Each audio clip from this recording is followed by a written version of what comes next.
আজকে একটা স্পেশাল জিনিস রান্না করব, মানে আমাদের বাড়ির সবার পছন্দের। এই যে চিংড়ি মাছ, চিংড়ি মাছ দিয়ে পুঁই শাক দিয়ে, আর এই যে আলু নিছি, আলু দিব। আর এই রান্নাটা আমাদের বাড়ির সবাই পছন্দ করে। কড়াইটা গরম হয়ে গেছে, তেল দিয়ে দিলাম সরিষার তেল, দিয়ে দিলাম 2টা শুকনা মরিচ, একটু রসুন, পেঁয়াজ। পেঁয়াজটা ভালো করে ভেজে নিলাম। এখন মশলা দেবো, লবণ, আদা রসুন বাটা, হলুদের গুঁড়া, মরিচের গুঁড়া, ধনিয়ার গুঁড়া, পানি দিয়ে দেবো।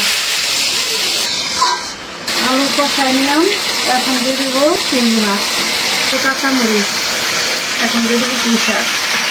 এভাবে চিংড়ি মাছ দিয়ে পুঁই শাক রান্না করলে অসাধারণ স্বাদ লাগে। তো এখন একটু ঝোল দিই।